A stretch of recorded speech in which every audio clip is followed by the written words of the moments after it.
Now it's time to move on to the speaker portion of our program.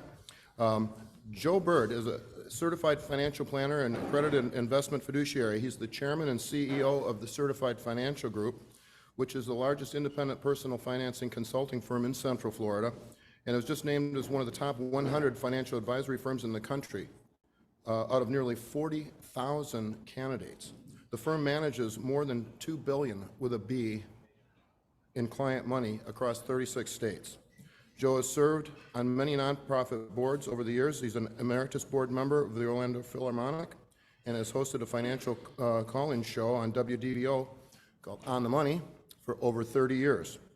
He's been married to the same woman for 53 years.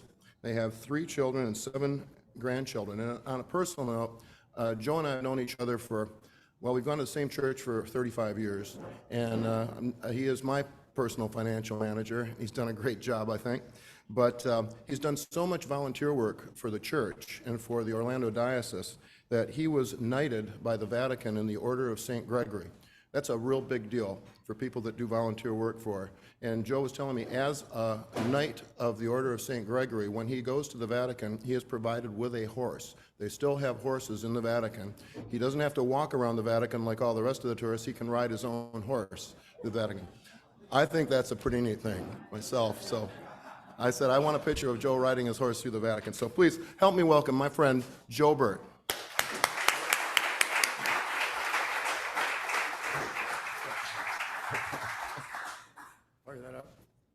Thank you, David. You read that just like my wife wrote it, and we appreciate it very much.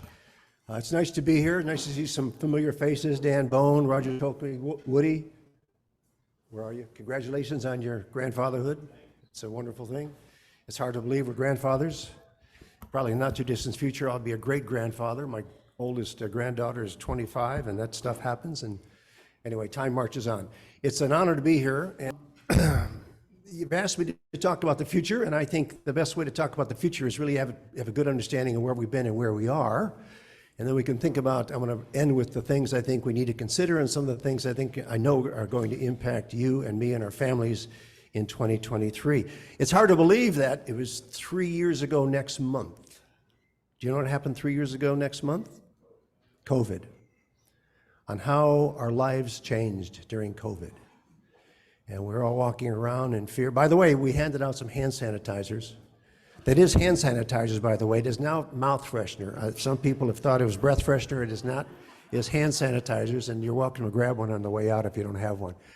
But 3 years ago, next month, our lives changed dramatically, and I can remember those days, I'm sure as you can, walking around with masks and washing our hands all the time and all that stuff that we did. I mean, it got to the point where when I went out to the driveway in the morning to get the newspaper, I was wiping down the newspaper because I didn't know what the newspaper carrier was carrying. We go to the gas pump, had to put a glove on if you want to be safe, you know. How we lived through that, and how we, you know, when you think about the resiliency of us as Americans and the world, and we're blessed to have come through that. Hopefully there's been no tragedies in your family. I've had lost friends to COVID and went on, but we have survived, and every day we get up and thank the Lord that we're here. So let me talk about what I think is going on, where we've been. Here's the past. The S&P opened up January 3rd last year at 4786, and that was the best we did.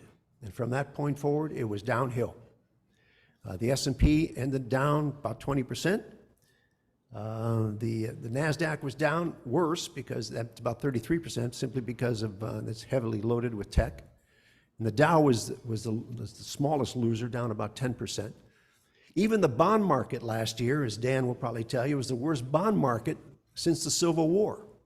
So generally, when we put together portfolios, it's a mixture of stocks and bonds, and the bonds are designed to protect you on the downside. This year, we got nothing. I mean, it wasn't until the last quarter that bonds really did something. But it was a terrible market in both stocks and bonds. We'll talk about the future in just a minute. Big events, I think last year, I think for the first time, we really got serious about uncoupling from China. And what does that mean? The People's Republic of China, they're out to eat our lunch. And I think America is finally waking up Driving in this morning, I heard that Dell is pulling out of China. They're not going to do their chips anymore. Apple, the same thing. And it's high time, I think, as a country, I'm going to get a little political here, that we woke up and realized the jeopardy that we have. I don't know if you know this, but 80% of the pharmaceutical materials come out of China that we use. 80% of the if they wanted to kill us today, just shut it off. And we don't have the resources to cover that. So uncoupling of China for the United States was a big thing that happened last year. February 28th, who knows what happened February 28th? How's that changed the world? How's that changed the oil? How's that changed about what we think about? We'll talk about what that might mean in just a minute. Inflation is transitory. Remember that? April 22nd, the administration said inflation is transitory. Janet Yellen, President Biden said, don't worry about it. Inflation's only 4%. We got it under control. It'll be gone before the end of the year. Well, we know how that ended up. How about the red wave? No red wave. In fact, they still can't elect the Speaker of the House. It's still going on. It may be the next election before we get a Speaker of the House. Did not happen. Who knows what SBF and FTX is? Right, Sand Bankman-Fried, and FTX stands for skip my mind. Exchange. Oh yeah, exactly. So $8 billion disappeared. One time his company was worth close to $40 billion. He's now sitting with his parents' house with an ankle bracelet. But anyway, that impacted the whole crypto world. Bitcoin, 65% off of its high. Anybody care to guess how many cryptocurrencies are out there today in circulation? 22,000. If you wanted to create a cryptocurrency this afternoon, you go online and you do it. It's the craziest thing I've ever heard of. When I think when it's all said and done, there's going to be maybe one or two survivors. Bitcoin may be one of them. But in my mind, Bitcoin is not an investment. Bitcoin is pure speculation. There's nothing wrong with speculation. But you have to understand, it is speculation. And the FANGs are out. When we talk about the FANGs, we're talking about Facebook, Amazon, Apple, Netflix, and Google. They had their worst year in a long time. And so things are changing. The technology world is changing. The whole world of technologies is unraveling or unfolding at a rate that we've never seen before. So let's talk about the present. Prime rate right now is a 7.5%. The federal funds rate, the rates that banks charge each other to lend money and borrow money, 4.5%. Last year at this time, it was barely 0.2%. So how's that changed? Gold is sitting at about $1845 last time I checked. Some people are projecting it's going to be $3,000 before the year is over.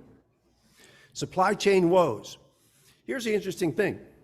The situation right now, I think you may remember when there was the problems we had at the ports and the trucks were backing up and we couldn't get the stuff off the ships and the ships were backed up, and the difficulties we had with supply chains, and everybody's worried about getting stuff for Christmas and so on and so forth. Right now, the truck trailers are only at about a 75% utilization around the country. What does that mean? That means that we can't get the supply. Stuff isn't being made.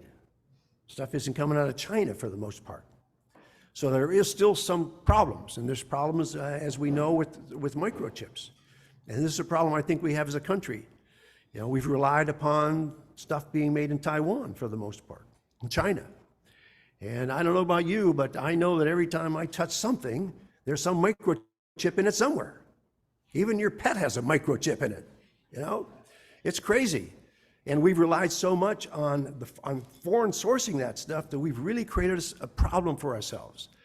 So in many ways, I'm delighted and glad that we have opened our eyes as a country to recognize the problems that we have in depending on cheap labor and a foreign government.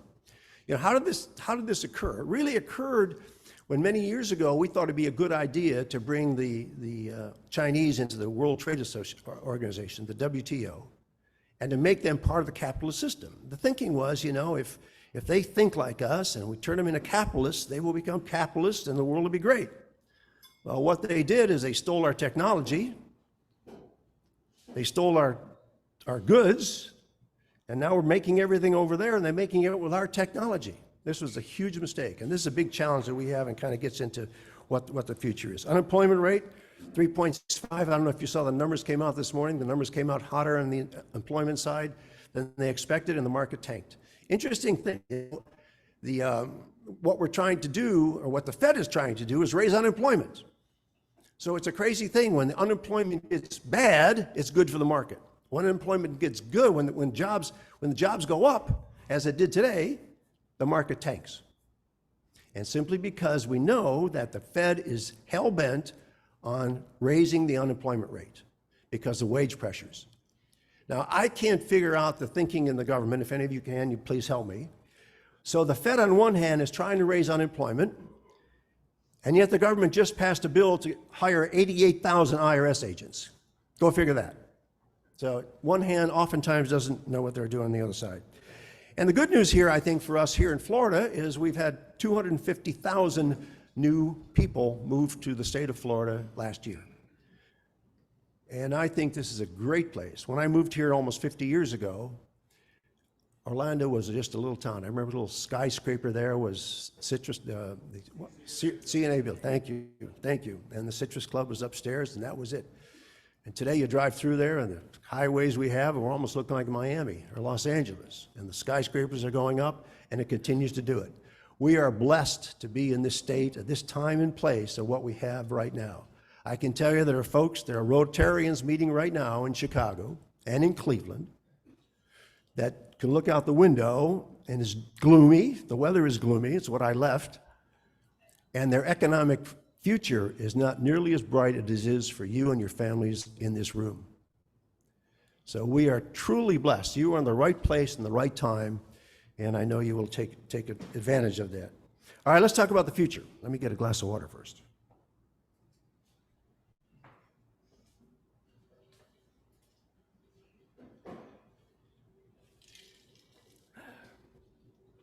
Now, as Yogi Berra said, it's tough to make predictions, especially about the future. And I, perhaps like you, spend a lot of time reading Wall Street Journal, Barron's, listen to CNBC, Fox Business. And if you listen long enough, you always hear or will hear contrary opinions. I mean, that's what goes around. If everybody had the same opinion, those people would be on the air. So I could tell you one thing, and you can easily find somebody next week or next month come in and say exactly opposite. So I'm not going to make any market forecasts. If that's why you came, you're going to be disappointed. But what I want to talk about is perhaps some of the things that we need to consider, and I'm going to make one bold prediction at the end that you can take to the bank. Home prices, they're going to continue to decline. I don't think there's any doubt about that. Why is that? Interest rates, right. Mortgages are going up. That's the bad news. The good news is we're not going to have anything near like we had in 2008, 2009. And the reason being is because the day of the fog and mirror mortgage is over. You know, today people have equity in their home, and they're able to make those mortgage payments. The speculation came out of the real estate market, at least as far as residential housing is concerned. So, however, home prices will decline and probably another 10% off the peak. I think that's my guess as to where they're going to end up. GDP growth, the government predicts about 0.5% year over year. The terminal rate, this is once again the federal funds rate. I think it'll end up about 5.5%, another 100 basis points from where we are. That means another 50 basis points. Hopefully that will do it. This is what the market is predicting. The market predicts a choppy early part of 2023. The second half of 2023 should smooth out, perhaps if the Fed eases up, but we don't know.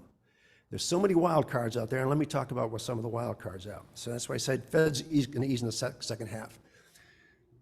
How many people think that we're going to face a recession this year? See by show of hands. Be brave. Okay, about half of the crowd. In certain areas, I think you're right. I like the definition of a recession. You know, that's when your neighbor's not working, and a depression is when you're not working. You know, there is a distinction. I'm sure things are going to slow down. I mean, it has to do it simply because of what's going on with interest rates. But this may be the first recession where people are still plenty of jobs. You know, generally, a recession is when you can't find work and things are slow. There are 10.5 million job openings and only 5 million people that want to work. Now you go figure that. So when things slow down, there's always going to be work. And maybe not the job that you want, but we're not going to have a bad situation like we had in 2008, 2009. And I hope that Powell can pull off the soft landing he was talking about. At least that's my assessment. The Secure Act, it's actually 1.0, was passed. $1.7 trillion. The big part of us in my business, and Dan will tell you, Roger will tell you, is that they changed a lot of the rules regarding retirement accounts. And one of the big things is required minimum distributions, RMDs as we call it in our world. They're moving it out to age 73. It was 72, it's now age 73. It's ultimately moved out to age 75 when you have to take money out of your IRA or your 401k. If you turn 72 this year, you're grandfathered in. You don't have to take it out until next year, even though you're going to be 74. But if you turned 72 last year, you have to make your required minimum distribution. And there's a bunch of other rules in terms of contributions, limits being raised for 401ks and so on and so forth. I won't get into that, but there's a lot of stuff happening here. But you know, we talk about money and we talk about billions. When you talk about billions, it used to be a big deal. Now it's trillions. Let me give you a visual of what $1 trillion looks like. Now you gotta think about it. In fact, close your eyes and just think about this. You take a pallet, which is 48 by 40 inches, okay? And you stack $100 bills on it, and you get it about 3 feet high. Now just figure a pallet, stack, $100 bills, 3 feet high. That's $1 billion, okay? $1 trillion is you take that pallet and you stack it, so now it's 6 feet high. Okay, you got that figure? And it's spread over 5 acres. That's $1 trillion, my friends. That's 1,000 billion. That's 1,000 billion. And today we spend trillions like it's billions, you know? Next is going to be quadrillions. And then quintillions. And after that, who the hell knows? But this is you know, if we don't get our spending under control, we're gonna, you know, we're in sad shape as a country. The good news is we're the strongest country out there. I like to say we're the cleanest shirt in a bag of dirty laundry. But that's you know, this is still the place that America, that the world wants to come, and the dollar is still the strongest in the world, although the Chinese and the Saudis and the Saudis, and who else is in on this? They're trying to create their own oil currency and so on and so forth. I hope to God they don't succeed to it, but that's what's going on in the world right there. Beijing and Taiwan. This is one that scares me. You know, say what you will about President Trump. I don't think that Russia would have invaded Ukraine had President Trump still been in office. Not that he was any genius, but I think that they feared him. He was a wild card. They knew that if they should do something untoward, they didn't know what he would do. And fear is a great, so when he lost the presidency or wasn't reelected, and Russia saw an opportunity, they took advantage of it. My fear is that the Chinese see a window between now and November 2024 to perhaps take advantage of an administration that might be caught on its heels. And we may be tested as a country. We may be tested as a country. I think the first thing that will happen, China isn't going to necessarily go in and invade Taiwan. What they will do is a blockade to test us. They're not going to fire anything, but they will create a blockade around that island. And if that happens, we're going to be tested. And God only knows how that plays out. I pray it doesn't happen. I pray that the world comes to its senses. The good news is right now President Xi has his own problems. You know, they're just getting over COVID. They're opening up. And I think they're going to have really some severe problems that we faced a couple years ago when our hospitals were overflowing, where they don't have anywhere near the hospital capacity that we have here, and they're going to have troubles there. And the real estate market, I don't know how close you follow that. huge apartment buildings that are vacant around the country. So they have their own problems, and you know, I'm sure he's analyzing all the opportunity. China, make no doubt about it, wants Taiwan. And we have waited too long, I think, to arm them to the degree they need to be to protect themselves for various reasons. But that, in fact, is something that we need to consider. This is also something, unfortunately, I think is going to happen. Last year, we had they counted 3 million illegal immigrants come across the border, the southern border. 3 million, okay? Don't know how many were not caught. They can't keep track of. I'm afraid that a certain percentage of that 3 million are terrorists, okay? If it's only 1%, that's 30,000. If it's 1/10 of 1%, that's 3,000. If it's 1/100%, that's 300. Imagine what 300 dedicated people can do to create havoc in this country. You saw what happened in the energy grid up in the Northwest. I mean, just look at what happened around Orlando if they took advantage of, and we are so vulnerable when it comes to energy. I think this is the thing that is going to really affect us in this country some way, shape, or form. It's the one that I think is the most imminent besides the Beijing and Taiwan situation. 2024 presidential nominees. I'm pretty sure that President Biden will not be the nominee, and I'm pretty sure that President Trump will not be the nominee. It's pretty much open on the Republican side. My guess on the Democrat side is Michelle Obama. That's where I think that's going to go. On the Republican side, we've got some great candidates. I love our governor. Depending on what you think about his politics, I think he can do a good job. I think he's Donald Trump without the baggage. All right.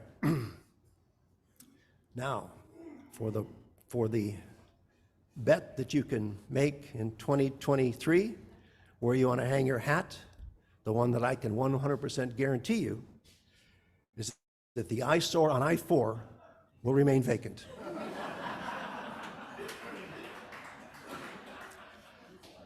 So thank you very much. It's a pleasure to be with you, and I'll take some questions. We have about 5 minutes, I guess. Questions. Let me get on the other side of the room. Holy cow. We'll be here at 1:30. Let me start. I'll come back over.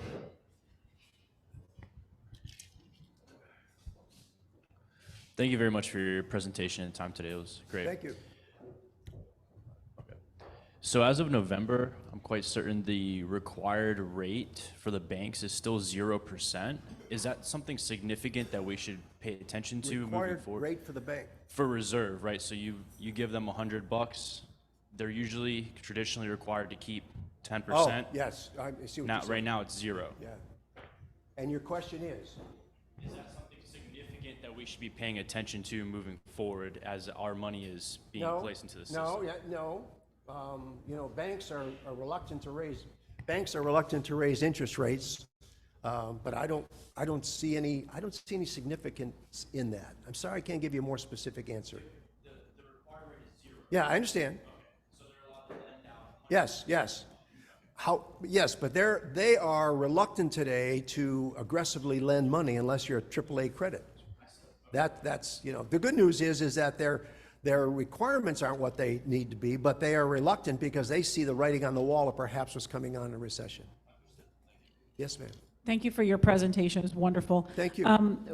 What impact do you think that the move towards being cashless is happening?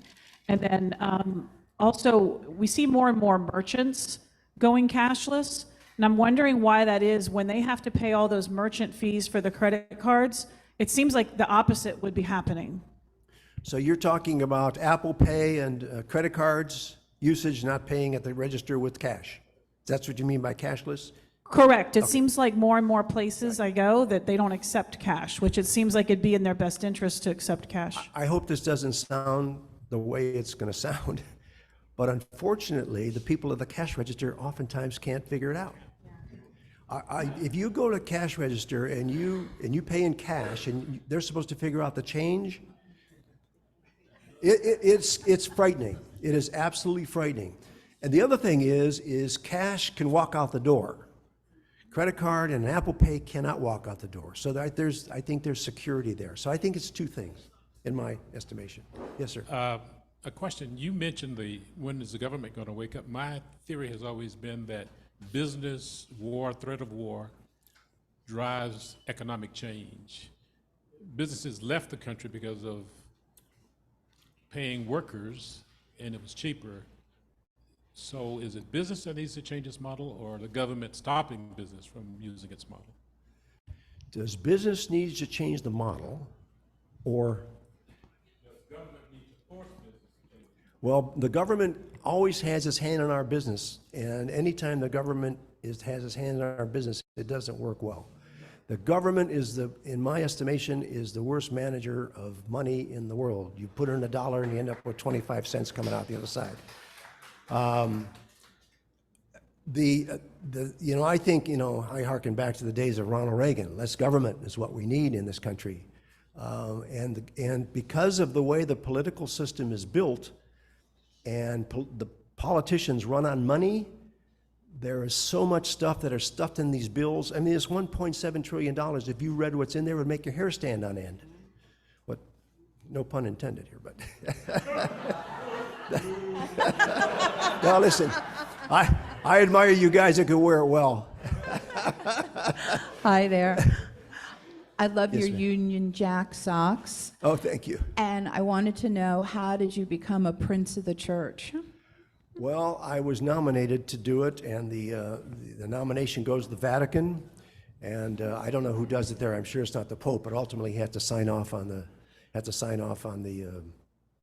designation. So I have a badge. I don't have a horse there. They have stables. They have stables there for the Knights of the St. Gregory, which I am, and I can go to the Vatican, let them know I'm coming, and they will saddle up the horse and let me ride in the Vatican. It's crazy, but it's tradition. Yes, sir. Joe, during COVID, we had 3 different bills, each of about $3 trillion that pumped into the economy. Now that's about a 50% of the gross national product. So suddenly we had all of this money sloshing around. It caused inflation, but what's happened to it since? Well, Where it's out did there. it go? It's still out there sloshing around.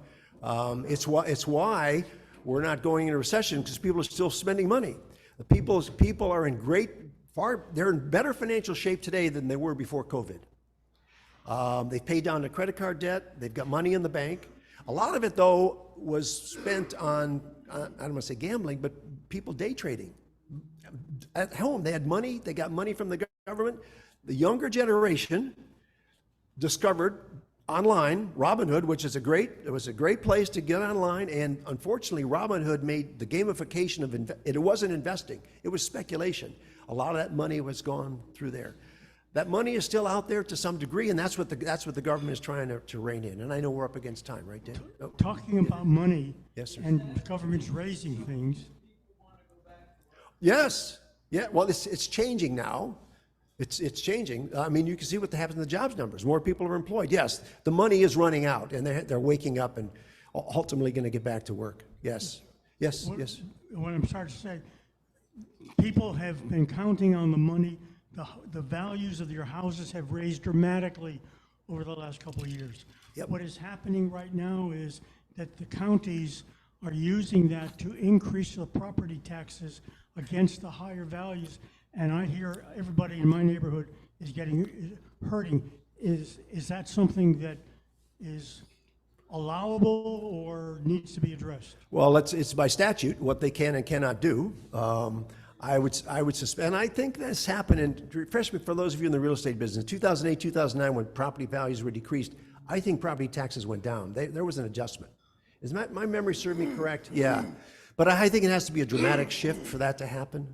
But let's hope it doesn't get to that. I'd rather pay the taxes and keep things where they are. Yes, sir. You did a good job of explaining what $1 trillion is. But I wrote a memo, an email, a couple of years ago when the national debt was $23 trillion. And it was not published by any newspaper. It was sent out to a number of newspapers, but it was not published by any of them. What? Why? I don't know why. Why? That's my question. Well, I can't answer why. And unfortunately now, if you wrote one about, and it's being written about the debt situation that we're in, but the American public doesn't understand it, and we go on through our lives, you know, day in and day out, doing what we need to do, and we don't focus on the big picture and the people that we have in Washington. And it's a cesspool up there, frankly. And I think term limits needs to be in place. I would vote for anybody who supported term limits. You know, but the problem is the day you get it to Washington, that's the day you have to start raising money. And where do you go to raise money? You raise it from those people that want favors. And this is how these $1.7 trillion bills get passed. And we just keep doing it. And, you know, we spent a lot of money in COVID, you know, I supported some of that, but I think we got carried away. I think that last bill that we did was overkill and got us in trouble. And I'm sorry that your letter didn't get published. I'm sure it was great, but you never know what's on an editor's mind, and sometimes they want to support the politicians. So, Joe, one last question, if I may. I've read a lot about a lot of economic problems in China that are down the road going to implode on themselves. Is it true that there's a lot of make-work projects? There's a lot of effort just to keep people busy, whether the infrastructure is needed or not? yeah, I mean, when we're using you know, caterpillars, they're using picks and shovels to do what they need to do just to keep them employed, because that's what the Chinese government, the People's Republic of China, fears the most, is rebellion. And they know that they can't keep those billions of ants under control if all of a sudden, and this is why they took down the COVID limit. And for the first time, President Xi saw what could happen when people revolted about being locked in their apartments to keep the COVID under control, or I don't know what the virus is they have today, but yes, the People's Republic of China, their biggest fear is keeping the people occupied at minimum wage, whatever it takes. But if they're idle and hungry, they have a problem. Joe, thank you for all your Thank you. information. It's a pleasure Thanks to be for here. being here.